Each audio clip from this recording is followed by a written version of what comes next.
Welcome back, everybody, on a day that the Vikings are going to the Super Bowl. 3-0, Sam Darnold might just be our savior.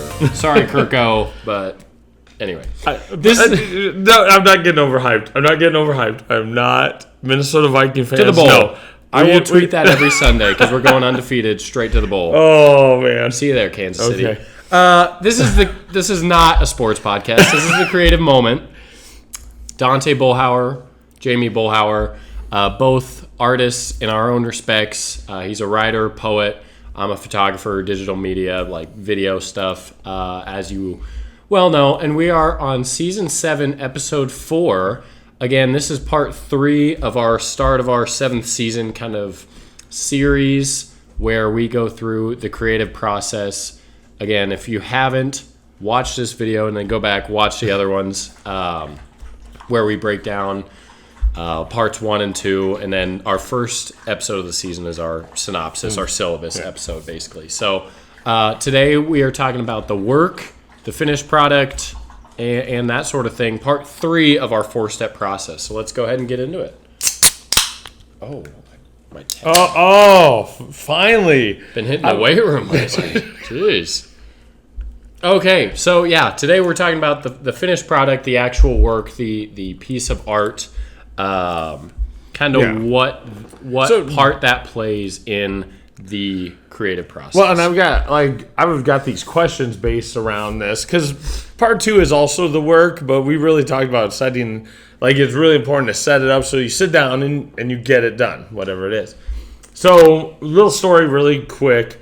On one of my poetry communities on the app formerly known as Twitter, I won the Voice of Valor. Okay, and that means that through the whole process, that I was selected and voted. Okay, and then I get to give the prompt word for the next week. So that was the battle for that was last Friday. And one of the big questions, I'm sitting there, and in my way, if I get an idea, sometimes I'm like, ooh, this feels like a good traditional poetic form would work. And I actually had a form picked out. I was ready to go. And I started writing. And I was just like, God, this doesn't work. It just doesn't work. And here's the hard part that I think a part of the creative process and why you just have to create. You've got to work. You got to put in the hours because you start to really understand who you are and what your art is and what your vibe is. But you also, and I'm like, this is not working. It's not. This form, I thought it was, and I don't have a magical way I choose a form, honestly, either. I go through, I read my notes. I kind of have a vibe. Ooh, this is a refrain-based poem. I've got a short idea here. So, I don't have a magical way I do it. I just trust my skill set. Well, but this time it didn't work. So I redid it, kept the imagery, kept some of the rhyme, and it's not a consistent rhyme either, but you can feel it, and then it won. Like, I think if I would have stuck with the form, I think it would have sucked. I think it would have been a bad poem. I mean, it still would have been okay, because there was some cool imagery. But it's just, so I was sitting here, and after process, knowing that we're working here, I'm like, what do you do when your work and the creative idea and it's not working, and technically we have a deadline because I gotta get the poem done, and poetry is a lot easier and time wise than some of your work, but how do you know when to just totally turn and go another way when you're in the midst of a project that you feel in your creative spirit that it's not gonna be good? Yeah, I think adaptability is a really important part. It sounds like a cop-out, but like you said, you just kind of know, you kind of feel it. Something's not clicking, and being able to identify what's not clicking, whether it's the form of poetry or maybe it's the edit or the cropping or whatever, being able to just say, because a lot of times, with deadlines, with deadlines, the time you have, it's like, I really don't, if I make a big change, it's going to cost me a lot of kind of wasted time. But if you're really passionate about that project or whatever, sometimes it's needed. Yeah. And so when you feel that something's not clicking, you just kind of have to be able to look back and adapt and say, you know what, I know, like, I've had some state event stuff where I've started putting together some of the early videos and it's just not like, it's not hitting how I want it to hit.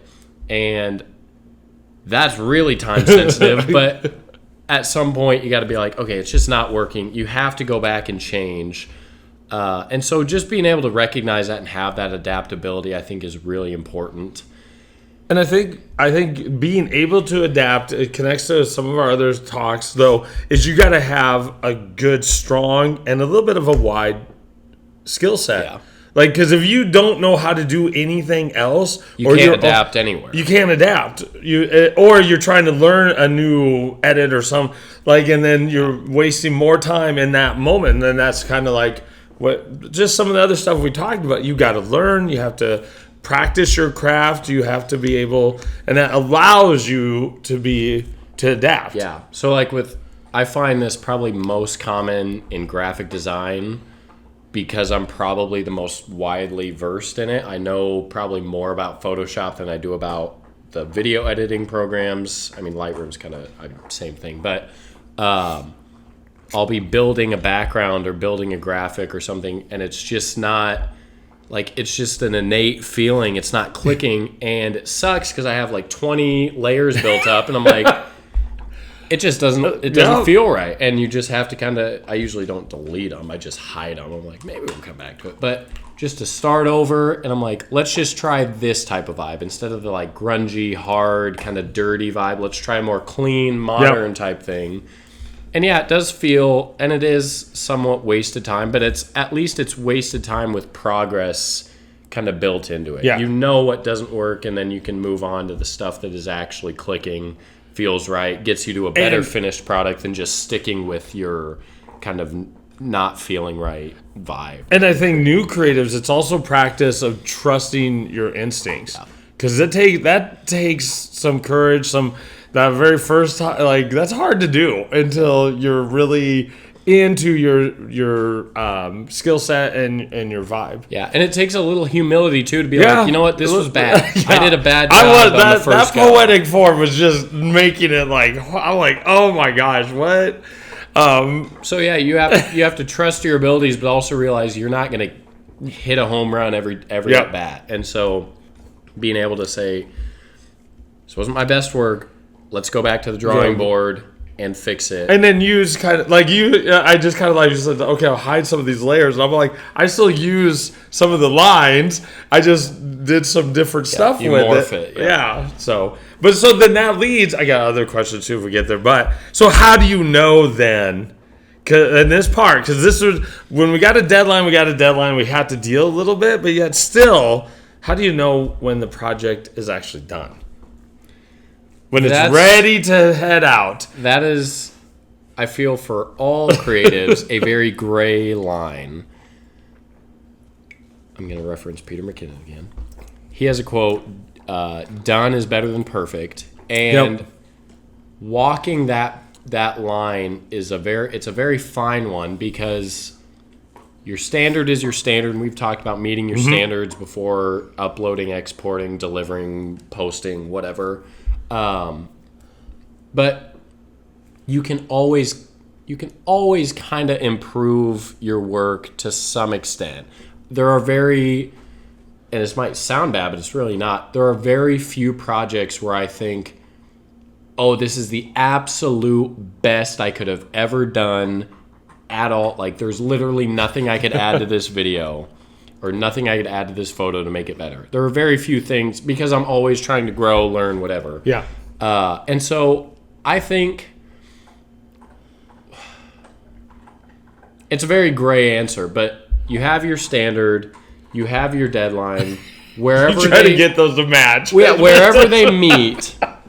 And then, like, it's true though. It kind of like points back to, you have to hold yourself to a high standard, because if your standard's kind of low, your deadline's not as important, because you can fit in. You can crank out anything in the allotted amount of time. And so whatever your standard is, and I can feel a sort of sense of at least satisfaction with the product. And that's how I kind of know, okay, I am okay putting Dante Bullhauer Media on the end of this video, and I'm okay with other people seeing it. It's just kind of yep, I like this. I watch it. If it evokes that emotion, I think that's a really key thing too. If it tells the story, I say this a lot in my workshop, don't let the consumer have to guess or like actively think about what the story was or the emotion was. If they can subconsciously have that emotion or know that story without them really like having to actively think about it, that's when you know you did a good job. And if they like, I referenced like my first video where I was, I don't know, in bed and then I was looking out the fire escape. I don't know if you're, I still have it. A bunch of people, like I showed it to a bunch of people and they're like, what was that? And I'm like, yeah, if you have to think about what the message was, that means I didn't do a good job. Yep. And that was way early in my career. Go to my YouTube if you want to watch it. But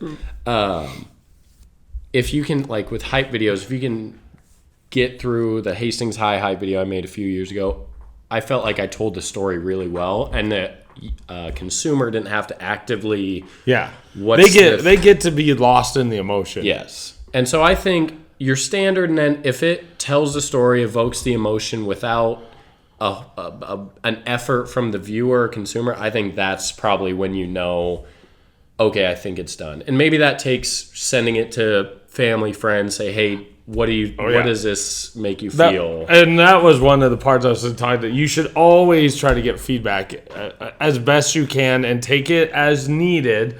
Nobody's feedback should trump your creative heart or your creative vision. I try to do that with my students in their writing and stuff, but still, you do need feedback. You know, because you know what emotion you're trying to evoke, so it's easier for you to feel it when you watch it. Yeah, and it's an interesting aspect because I listen to 80s on 8, the top 40 countdown, and so it's fun listening to some past stories. But the movie Pretty in Pink, I guess the feedback for the ending was horrible. The original ending, so John Hughes went back and redid the ending and had to do a new song, which was part of why I knew it, because it was MOD's If You Leave.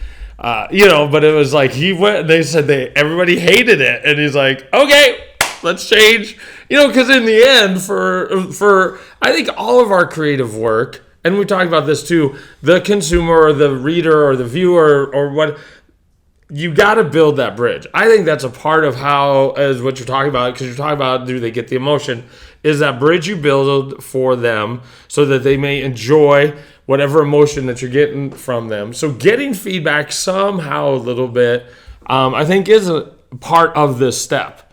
And then you can come back and tweak what you need to. Or, again, maybe he wanted, with Pretty in Pink, it was like, well, would it have been successful if everybody felt bad? Because it was like they're like, no, I want this. But if that's what you want them to feel, I know. So that's a tough. But the ending's cool. I like that. But yeah, well, like that's part of the reason why I am getting a little. NSA, don't watch this. Skip this part. Getting a little tired of sports because I feel I have. This sounds arrogant. Mastered the storytelling of sports, because it's not that there's so much emotion in sports anyway that it's not. And there's a clear winner or loser, so you deal with. And so it's not as hard. It doesn't challenge me to tell that story. The story is just kind of there. A hype video, I like the state hype videos, state championship hype videos. The context and the emotions are already there. I just have to build adrenaline, and building adrenaline with a hype video is not really that hard. Yeah. And so I like stuff that challenges me. Like I love that Tetons photo because I feel like it's very big sky, western Wyoming. Like I feel like it tells a little bit of a story with it, and it kind of challenges me because at first I didn't like the fence in this photo. And I'm like, I kind of like the fence because it's just a wood poles, whatever, kind of helps tell that narrative. And sometimes when you kind of get goes back to having a wide skill set. If you just have kind of one skill and you kind of master it, you're just like, yeah, I'll tell the story this way. This is how I can do it. And it doesn't really challenge your creativity.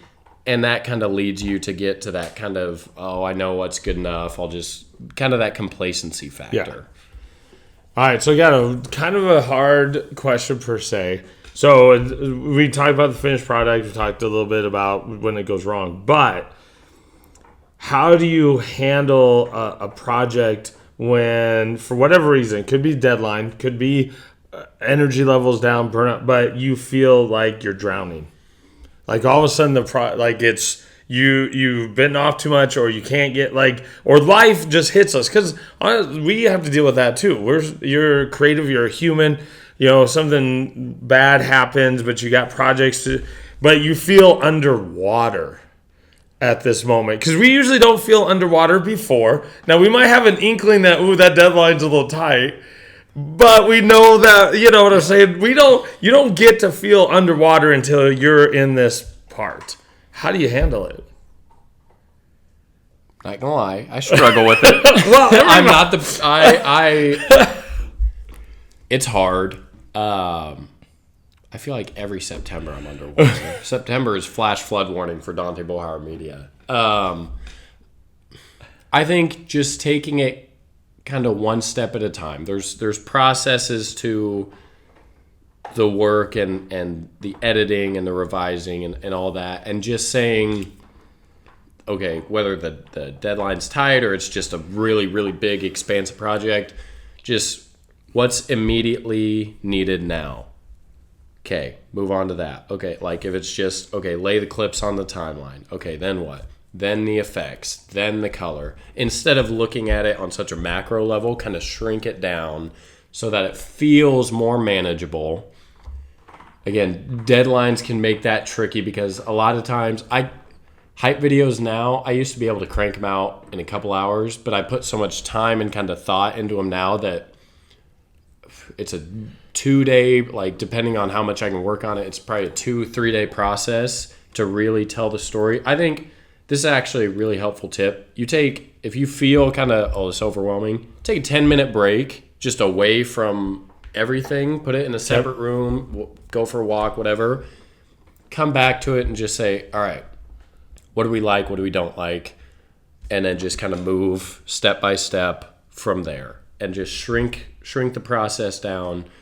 What's immediately needing my attention? Get that. If you need another break, go take another break. Do that, and just kind of more incrementally build to the final. Because I think that allows you to focus, and people don't understand, especially if you're we enjoy getting into the flow state and stuff, but that tends to happen a little bit when things are really going good. So we're talking about when we're stressed and we're thinking about the big picture, and and it's just overwhelming. And that's what keeps you distracted. Yeah. So if you break it down, and there's some advice about eating the frog first in the morning, type of do the hardest thing first, and then there's the opposite advice. So I always try something. If it doesn't click with you, try something else. Find your way to do things. I do that a little bit, okay, and what I kind of do is I make my big to-do list, and then I put it to the side, and I put one thing down on a Post-it note. And then I do that, and then I go back over and then scratch it out on the big thing, and then bring one thing over onto a Post-it note, scratch that out. And then that's how people get overwhelmed, is they're looking at so many things. Yeah. Whether it's just one project or multiple. If you're just looking at one thing, all I need to do is write this line or put these clips down. Okay, I can do that. Yeah, and you focus. That's what and that's how you get into flow state and can get you above water sometimes quickly. Because then all of a sudden you're in the workflow. Oh, I can nail this. Yeah, got it. If though you're just on the personal, you're underwater, and because things have happened, and that happens. We're just in life. Is actually to kind of deal with that life thing in whatever way that needs to be done. And sometimes, again, focusing on that sometimes can bring resolution to it, and then it lets you get back to work. When you sit there and you're dealing with because creatives are always just sometimes we're so busy just because we want to do stuff, and then life itself happens.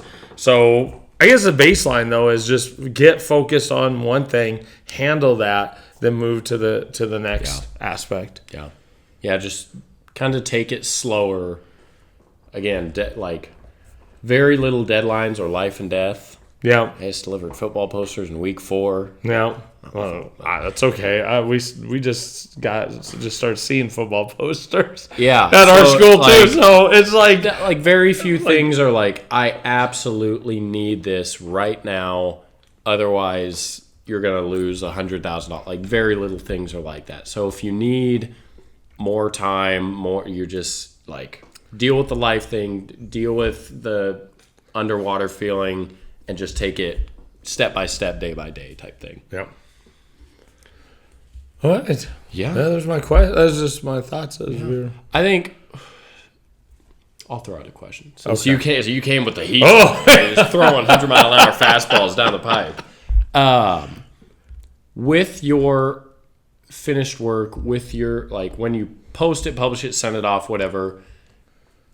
If, like you said, doesn't get kind of a good reception, doesn't get obviously, funny, I've already got an answer because I think I know what your question is. Revisions are a thing, whatever. Well, it is. If they don't, if it doesn't get received very well by whoever, what are your kind of initial thoughts, responses? What do you kind of do with that if it doesn't go very well? If you're there's a couple. So I'm going to keep this answer to this segment because that also goes into the fourth part a little bit. But here's my example because I already kind of knew, and in my world, so I wrote this really awesome poem. At least I think it's awesome. It's been rejected every time I have sent it out. And it is about driving through Llewellyn, Nebraska, and it's written. Sad that I know where that is. Yep. And it's written. I'm brain freezing the form. The same form Robert Frost used for stopping by the woods on a snowy evening. Anyway, I'm brain freezing. But I came after the last one. I just sent it out again. But here's what I did though. Is I actually went through and I'm all like, okay, there's this little part. I don't want to give any lines or anything because publish the rules and stuff. But there's a stanza and I'm like, oh, I got to change this. I got to change it. It's not, I can see where maybe this is making people, because I'm not getting feedback. I'm just getting the rejection emails, which is hard. But it's just like I think I got what's going on here, and so it's in a syllable count. There's a rhyme scheme. Like this is not an easy edit type of thing, but it's one that that is much better. I was like that. So that was it done? Maybe it actually wasn't done once I sent it out. Or maybe I needed that feedback to push me to go beyond, because I am proud. I'm still very proud of it. I really and I know that part of it is because of what was emotionally going on and the moment, and I think I captured it, but maybe it just wasn't getting across that bridge to the readers, especially this one section. So I actually even love the edits. I'm all like, oh, that's it. That is so cool. And so I sent it back out. And I'll hear in a couple months. We'll see what happens. But that's also a part of, depending on what creative world you're in, that's, sending it out, doing that, seeing where it can fit. You have to meet your customers, like what they envision. That's a part of it, and you have to deal, I guess, with what happens. There's some non-well-received products that, whether it's changing it to their liking, that I completely don't agree with a lot. But at the end of the day, and I say this with how I price myself too, work to an extent is as good as the consumers, and hitting the right consumers sometimes is what's needed. Yeah, if you're in Like, a subjective, like Yes. a painting or even a photography contest, Yeah, you're subject to the judges. I got second in the nation for the same graphic that I didn't even make the state competition in. So Yeah, it just takes the right or the subjective artist or judge that kind of sees things yeah. the way you see them. Yep. And, that's just kind of meeting that balance, especially when money is involved, is super important. But it's, with as subjective of a industry as the creative world is, it's hard. It's hard. Yeah. So, with that was part 3 of 4, the series finale, not the season finale, but the series finale. Will be in a couple weeks. We talk about the crash of the creative afterwards. process. Yeah. But this was part 3 of that series. Go ahead. We're on YouTube, Spotify, wherever you're listening to this. We're on kind of all those platforms, Apple, all the things. You can watch video on Spotify. We have video Spotify podcasts.